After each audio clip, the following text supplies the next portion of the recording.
Hello and welcome. It's something we do every single day, right? Saying hello. We do it without even thinking. But what if I told you that this one little word is just packed with psychology, history, and culture? Let's dive into the amazing power of a simple hello. So let me ask you something right off the bat. Take a look at these two things, talking to a total stranger or giving a speech in public. Which one really gets your heart racing? I think for a lot of us, the answer is, well, it's kind of surprising. Okay, so what is going on here? Public speaking for sure is terrifying for a lot of people, but talking to a stranger, that taps into a totally different kind of fear, doesn't it? It's that cringy fear of awkwardness, the fact that you have literally no idea what's going to happen next, and, of course, that big one, the fear of rejection. It's a real social gamble every single time. And guess what? This isn't just all in our heads. Research from Nicholas Epley actually backs this up. He found that most of us are basically wired to assume that striking up a conversation with a stranger is going to be uncomfortable for everybody. But here is where it gets really interesting. What if that prediction, that gut feeling we all have, is just completely wrong? What if all that anxiety is actually stopping us from having a genuinely positive experience? So check this out. In one study, researchers had commuters do the one thing we're all told not to do: talk to a stranger on the train. Everyone predicted it would be super awkward, but the result? They had a way more positive experience than they ever thought they would. And get this, even the strangers they talked to said they had a better commute because of it. The takeaway here is huge. We are constantly underestimating how much a simple hello can boost our own happiness and the happiness of the people around us. Okay, let's switch gears. We're moving from the train car to the email inbox, because in the professional world, that first greeting is almost always digital. It's become our virtual handshake, and you know how important it is to make a good first impression. So how do you choose the right opening? Well, hi is your friendly, casual go-to for people you already have a relationship with. Hello is the safest bet on the board. It's a little more formal, and it just works in almost any situation.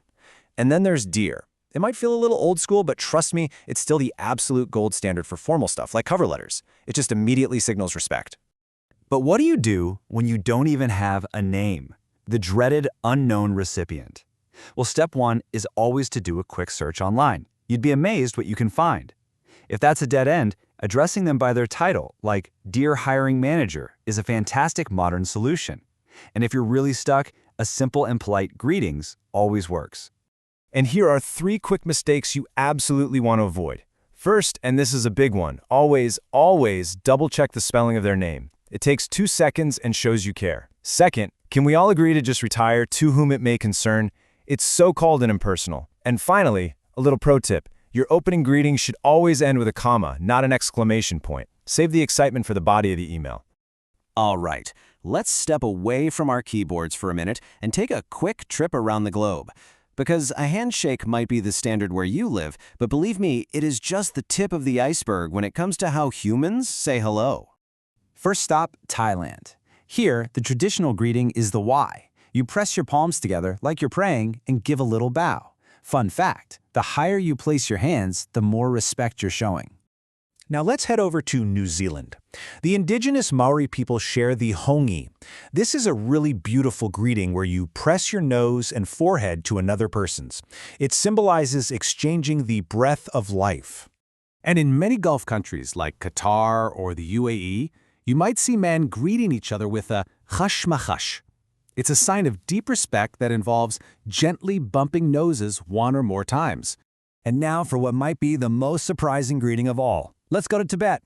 Here, people sometimes stick their tongues out at each other. Why on earth would they do that? Well, the story goes way back to a cruel 9th century king who supposedly had a black tongue. So, sticking your tongue out is basically a way of saying, see, no black tongue here, I'm not that evil guy. I come in peace. How cool is that? So what about the word we use all the time? Hello. It feels like it's been around forever, right? But the history of hello as a greeting is actually really short, and it's all tied to one specific piece of technology. So when the telephone was first invented, nobody knew how you were supposed to answer it. The inventor himself, Alexander Graham Bell, wanted everyone to say ahoy, like a sailor. But his big rival, Thomas Edison, had a different idea. He pushed for hello, which at the time wasn't really a greeting, it was just something you shouted to get someone's attention from far away. And Edison was pretty clever about it. His company was the one writing the first phone manuals, and he just put hello in all the instructions.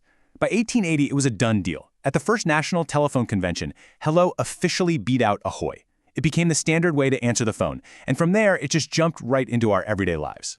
I mean, just think about that for a second. The word that we consider the most basic, fundamental greeting in the English language only exists that way because of the telephone. Before that, it was just what you'd yell across a field. So, from a shout across a field to a word spoken into a phone, our greetings are constantly evolving. It makes you wonder, right? In our super digital world, what does the future of saying hello even look like? I mean, just look at how much things have changed in my lifetime alone. We went from those clunky e-cards in the 90s to getting a wall of Facebook birthday wishes to now sending the perfect GIF or emoji in a text. The trend is so obvious. Our greetings are getting more visual, more personal, more immersive. So what's next? Are we going to be sending holographic messages, attending virtual reality birthday parties? It's pretty exciting to think about. This whole journey, from a simple handshake to a complex emoji, it really shows us one thing. The how of connecting is always changing, but the why stays the same. A hello, no matter what form it takes, is this deeply human need to connect. It's our way of saying, I see you.